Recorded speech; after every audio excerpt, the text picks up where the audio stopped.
Keep a candy bar in your pocket and you are committing a moral crime. Light a cigarette instead and you're making a smart health choice.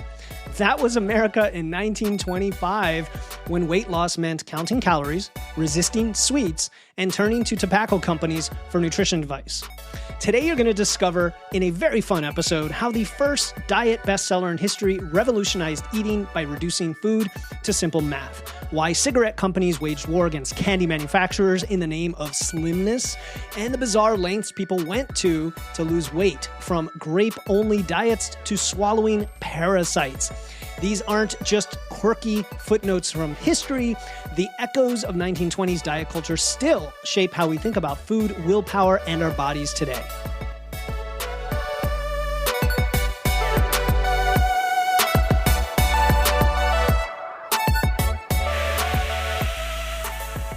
Welcome to Wits and Weights, the show that helps you build a strong, healthy physique using evidence, engineering, and efficiency. I'm your host, certified nutrition coach and historian, Philip Pape, because today we're traveling back to the roaring 20s. This is 100 years ago to look at the birth of modern diet culture. I thought this would be fun, guys, because I'm a huge fan of history, and I wanted to see what has stuck with us till today, what has was insane back then that doesn't exist, and also what practices were used that are still used, just maybe in a different way when it comes to the fitness industry and marketing and diet culture. We go back a century to when Americans discovered calorie counting, when cigarettes were used as diet aids and the pursuit of thinness first became fashionable and even patriotic. We're going to look at what worked, what failed, and why understanding history, because as they say, those who do not understand history are doomed to repeat it, why this might save you from repeating the same mistakes when we look at the context and reflect on the choices that our great or great-great-grandparents made. All right, before we get into this, if you want to come into the modern age and understand what does work for nutrition, nothing fancy, no tricks, no lose weight quick schemes, I have a guide that is really popular. It's called Nutrition 101 for Body Composition. And it tells you how to set everything up for fat loss or muscle building. It gets you started if you've never done this before, you want a refresher. You can get a free copy by clicking the link in the show notes or go to witsandweights.com/free for the Nutrition 101 for Body Composition guide. All right, let's get into the fun today and begin our story way back in 1918 with Dr. Lulu Hunt Peters, a woman who would unknowingly at the time reshape how America thinks about food. Even that's stuck with us to this day. Now, Peters was a doctor or physician in California. She struggled with weight her entire life. That we can all identify with. At her heaviest, she was like 220 pounds. And in the early 1900s, that was an outlier. That made her stand out dramatically. This is a society that was just beginning to shift away from viewing plumpness as a sign of prosperity. We're aware of that, how in some cultures, even today, but definitely in the past, saw being heavier as a sign of wealth and prosperity. And Peters revolutionized weight loss 100 years ago by doing something nobody had thought of before. She took the scientific concept of the calorie, which researchers used at the time to study malnutrition and make sure people got enough energy, and she reversed the purpose. Instead of using calories to help people eat enough, she used them to help people eat less. And she wrote a book, which you can still find copies of it online. It's called Diet and Health with Key to the Calories. And it was the first diet book to hit the bestseller list. We're talking about a woman who sold over 2 million copies at a time when there were no podcasts, there was no social media, there was no Amazon, there was no Barnes & Noble. It was just word of mouth, newspaper columns, and her book stayed in the top 10 bestsellers from 1922 to 1926, and it was number one for 2 years straight. Peters turned food into math, right? Which that appeals to me as an engineer. And it's a lot of what we talk about when we talk about being data-driven. Instead of saying, eat one slice of bread, she'd say eat 100 calories of bread. She created formulas to calculate what she called ideal weight and daily calorie needs, where women could eat whatever they wanted as long as they stayed within their calorie budget. So what does that sound like? Sounds like if it fits your macros, doesn't it? And I don't mean that as a criticism either. It's more of, okay, interesting, different way to think about it rather than quantities of food. It's energy levels of food in terms of calories. And that's still what we do today when we talk about tracking your food with an app like MacroFactor, right? You're just measuring the calories and macros. So Peters literally invented calorie tracking as a weight loss strategy. And just like today, it worked because it created awareness and accountability around the thing that matters when it comes to gaining and losing weight, and that's energy balance. And we're gonna add nuance to this and why that's not the only thing, of course, before you get, your hackles raised too much. just stick with me. So she was teaching nutrition, but she was also selling what you might call a moral philosophy because of how she framed dieting. She said it was a patriotic duty, and this was during World War I. She said that hoarding food in your body was as unpatriotic as hoarding food in your pantry, and connected thinness to self-control, to modernity, to virtue, where being overweight wasn't just unhealthy, it was morally suspect. Okay, and that's the part we can question, and that is stuck with us to today. The moral dimension of dieting. The idea that what you eat reflects your character started at that time. So that is the big black mark that we're going to come back to in this episode. There's good and bad, right? So somebody can do a great thing and also set us up for failure for years to come. So at the time that she was teaching the country to count calories, we have the tobacco industry, okay? And the tobacco industry was all about marketing. They saw opportunity in the 20s because the beauty standards were changing. You had the flapper look. Go Google it, like the Roaring 20s, the flappers, that flapper look. Having a boyish figure was more fashionable for women. Women were looking for more ways to stay thin. It was all part of a new dieting culture. It is not something that started in the 80s. This started in the 1920s. So we have George Washington Hill, president of the American Tobacco Company, and he owned Lucky Strike cigarettes, very famous brand back then. In 1925, he launched what would become one of the most successful and controversial ad campaigns in history. Quote, "Reach for a Lucky instead of a sweet." Reach for a Lucky instead. We're talking about cigarettes, guys. And so there wasn't subtle marketing. It was like they were positioning cigarettes as a diet aid. Their ads had slim, elegant women. They promised that smoking would help you avoid the temptation of fattening sweets. So it's kind of like a habit swap, if you will. Like instead of a sweet, you could have this cigarette in your mouth. They hired celebrities for endorsements. They claimed that something like over 20,000 physicians endorsed their cigarettes as less irritating to the throat, right? We know later on things like menthol and all these positive associations with this wonderful cigarette came along in the marketing.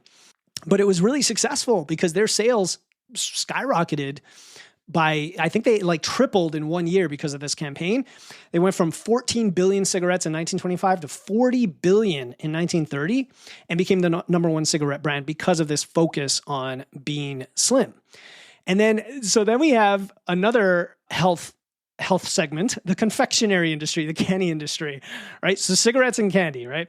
The National Confectioners Association, they threatened legal action, arguing that candy was part of a balanced diet and that Lucky Strike was spreading dangerous misinformation. So look, we even had social media wars back then before social media. We had candy manufacturers arguing for nutritional balance, and you had tobacco companies promoting cigarettes as health aids. And it sounds so absurd today if it weren't so harmful and long-lasting in the history of this country. So eventually the Federal Trade Commission, the FTC, they stepped in. They forced Lucky Strike to tone down their marketing. And by 1930, their ads had disclaimers that said they didn't claim smoking would reduce weight or flesh or whatever, but that rather than reaching for a cigarette, instead of overindulging, would help maintain a, quote, modern, graceful form. Lucky Strike had, at that point, successfully associated cigarettes with weight control in the mind of the public. And anybody who's older than maybe a teenager, and probably if you're a teenager, you're aware of the association between smoking and being thin. It's been around for a long time. And the percentage of women smokers in America jumped from 6% in 1924 to over 15% by 1929, right? That's millions of new women smokers, probably most of them motivated by concerns about their weight. So you see how this is all coming together. So while Peters was teaching calorie counting and Lucky Strike was pushing cigarettes, the overall diet industry was getting really creative with their marketing in a way that like modern influencers would probably admire. I'll just say, to put it cynically. So I'll give you an example. The grapefruit diet. It was also known as the Hollywood diet or the 18-day diet. It emerged in the 30s. It had its root, I guess, in the late 20s, but emerged in the 30s. It required eating a whole grapefruit with every meal. And the theory was that grapefruit contained special enzymes that could burn fat. But what ended up happening is people would have a very low-calorie diet of like 500 to 800 calories per day of just eating a grapefruit as a meal, right? That was one diet. There was another one called that involved tapeworm pills. This is crazy. Advertisements at the time promoted pills containing tapeworm eggs. Gross. The idea was that you would swallow the pill, the tapeworm would hatch in your intestines, and then it would eat some of your food for you. I hope I didn't lose you with how disgusting that is. You didn't even have to have portion control. You didn't have to have Ozempic. Just eat a tapeworm egg and let the parasites do the work. So historians that are looking back at this in my research, they debate whether the pills even contain tapeworms. Maybe they were just a scam. But the point is people were willing to intentionally ingest, tapeworm eggs and infest themselves with parasites just to lose weight. And then you had all the mechanical solutions that we laugh about. You had salons that were called reducing salons that popped up, and they had vibrating belts. They had the electrical muscle stimulation. They had wooden barrel massagers. All of them promised to shake that fat right off your body. Women would pay to be strapped into a contraption that would jiggle them into slimness. All right, so when we look back from the modern perspective, what did the 20s get right? Because I think it's important to kind of look at both sides. Hey, this is Philip, and before we continue, I want to talk about cookware. We all love to make our own food. I love non-stick pans. The problem is I've avoided them for years because when they get scratched, when they get heated, they can release microplastics, PFAS, small particles that can accumulate over time in the body, and some studies have shown them to be linked to health issues. If you're optimizing your nutrition and making lots of food for you and your family at home, it doesn't make sense to compromise that with questionable cookware. So that's why I was interested when Chef's Foundry, who is sponsoring this episode, showed me their ceramic cookware. It's called the P600 and uses Swiss-engineered ceramic coating, which has no Teflon, no PFAS, no plastic components. It is non-stick. It works on all stovetops. It goes straight into the oven. All the things you need if you're trying to cook a lot of your meals at home. Right now, you can get the P600 at 50% off by going to witsandweights.com/chefsfoundry. You'll also get a bunch of accessories with that. There's a whole page that explains what you'll get for that discounted 50% off.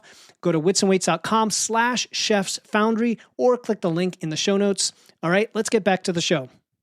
So we go back to Peters, who created the book. Her core insight about energy balance, that was obviously important. That was spot on. Calories in versus calories out is still the fundamental principle of managing weight. And her emphasis on tracking, on awareness, that was actually pretty revolutionary at the time. And it's still the foundation of a dieting or a food awareness approach today when it comes to tracking. Some would argue that there's many other ways to do it, and it comes down to psychology and this and that, but it's an important foundational concept.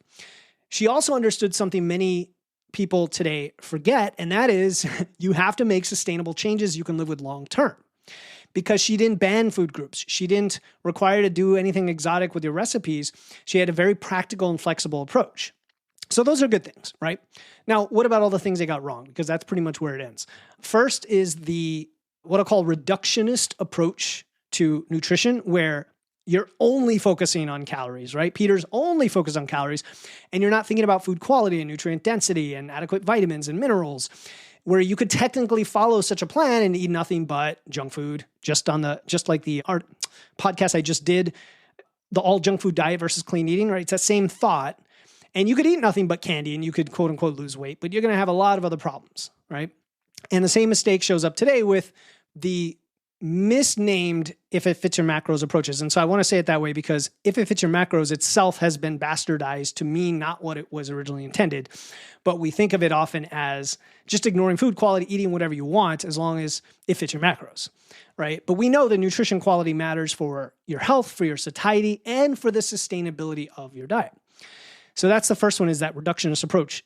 The second problem from back then that sticks with us today is moralizing food choices, because they turned eating into a moral issue at the time, tying it to the war, where thin represented virtue and self-control, where overweight represented weakness and lack of character.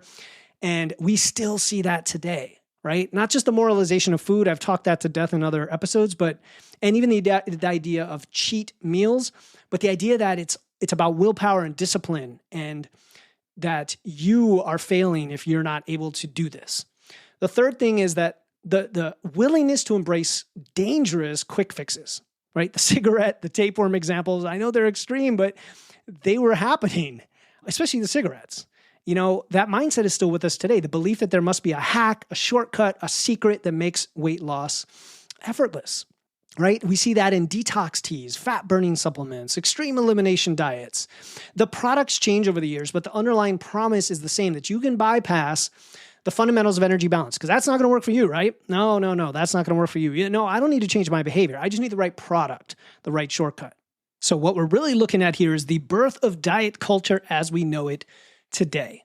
Before this decade we're talking about, before the 20s, being plump, being bigger, being full was often seen as desirable. It was a sign of health and prosperity. And it was the 1920s that created the modern association we still have between thinness and virtue, health, social status. And it happened for a few reasons. The first, I already mentioned, the flapper fashion that required that boyish, slender figure. World War I normalized restriction and rationing, and so it became easier to frame food limitation as a noble thing. You had the rise of mass media and advertising that created new ways to sell products by making people dissatisfied with their bodies, what we would call today a pain point. And probably most importantly, the 20s marked the moment when weight became seen as something completely under individual control. This calorie counting that Peters came up with, it suggested if you had enough knowledge and willpower, you could achieve any body size you wanted. And although this was kind of revolutionary, it was also problematic, as we see today, because it places the entire burden of weight management on individual choices, ignoring all the things that affect those choices, like genetics, hormones, environment, dozens of other factors that influence your metabolism. And ultimately, yes, calorie balance and your body weight, but they might have upstream causes that then affect your, let's say, ability to make those choices. So we're still dealing with those consequences of the mental shift today when someone is struggling with their weight, right? We assume they're not trying hard enough or they don't have enough information, rather than recognizing this complex interplay of factors involved. I mean, consider just genetics alone, brain-related genes and appetite, and how powerful that can be when combined with the modern food environment.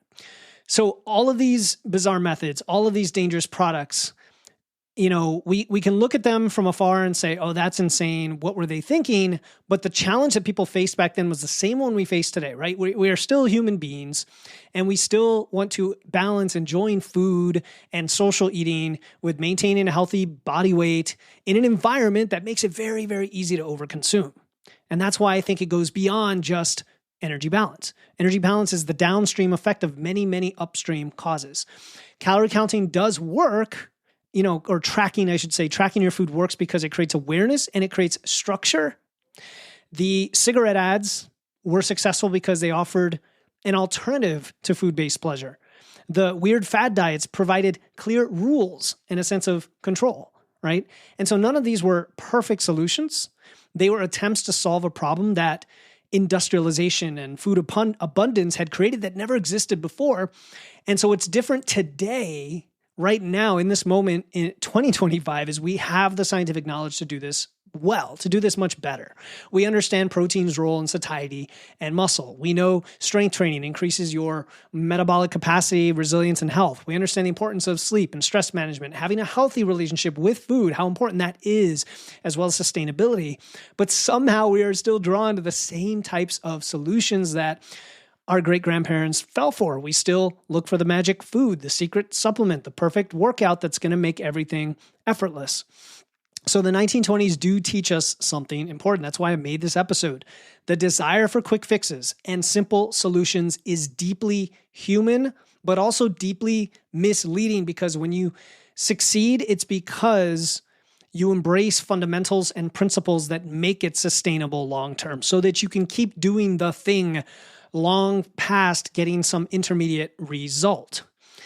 Peters, going back to, again, the author, she succeeded not because of a magic solution, but because she created a system for managing energy balance. It was a good start from that perspective, not from the other stuff she did regarding moralizing the food and moralizing being skinny. The people who fell for the cigarette ads and the tapeworm pills, they were looking for the quick fix instead of doing the work. And again, I'm not saying any one of these is 100%, one way or the other. There's little bits and pieces we can take from history. There's lots of it we throw away. And what's left, we see how it holds up through the scientific method and through experimentation.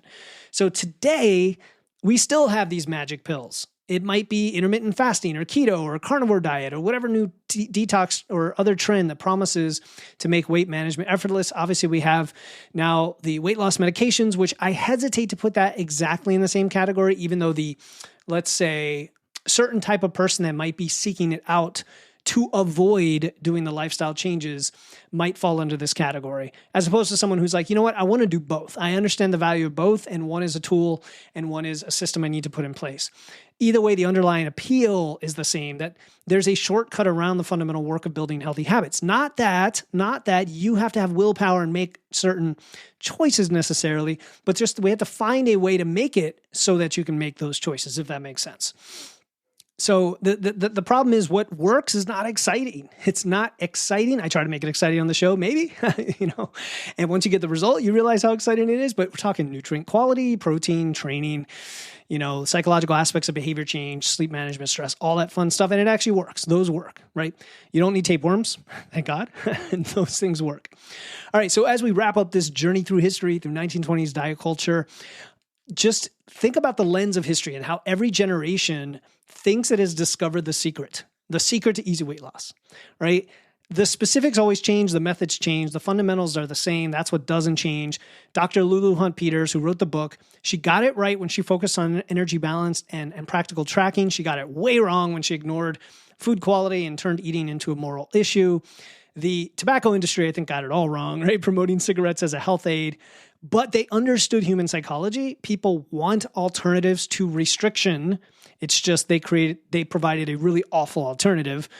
The fad diet promoters, who still exist to this day, they always get it wrong because it's dangerous. It's a quick fix, which has other negative side effects. But they also recognize people do want something simple and clear to understand. They don't want something too complex and confusing. So that's where we come to full circle here to Wits and Weights, where we have the knowledge to do better, right? We can count calories when it's helpful, but we don't have to become obsessive. We can improve our body composition through strength training instead of some supplement or whatever. We can create sustainable habits, all of that stuff. But we can also simplify it at the same time and cut through there and give you the clarity of what to do next, right? The goal is never to be perfect. It's never to find the one true thing or the one true diet. It's to build a sustainable nutrition approach and training approach that supports you, your health, your physique goals, and of course, your quality of life. So if you want to learn how to do that very clearly, to accelerate the results, not a quick fix, but to accelerate efficiently how to go on that journey, I'd love to help you in Wits and Weights Physique University. That is not a quick fix program. I'm sorry to say, it is not a magic solution. It is not even a secret. Everything we do in there is talked about on this show. We just help apply it to you specifically to get it done and do it efficiently and get the result. For just $27 a month, you will get what amounts to personalized, individualized nutrition planning, training, adjustments, live coaching, community accountability, all of that stuff to take a nutrition plan and execute it and get the feedback as you get stuck along the way. And if you join now using the exclusive link in the show notes, I'm going to build your custom nutrition plan for free. That's normally an add-on, but I want to make it easier for you to get started and even further accelerate the process to doing what works. Go to the link in the show notes. It's a special link in the show notes and join Physique University. Let's build something together that is sustainable for you. Let's stop chasing all the trends so that you can finally have the result and make it last. All right, until next time, keep using your wits, lifting those weights, and remember, the best diet secrets aren't secrets at all. They are just fundamentals applied consistently over time. I'll talk to you next time here on the Wits and Weights podcast.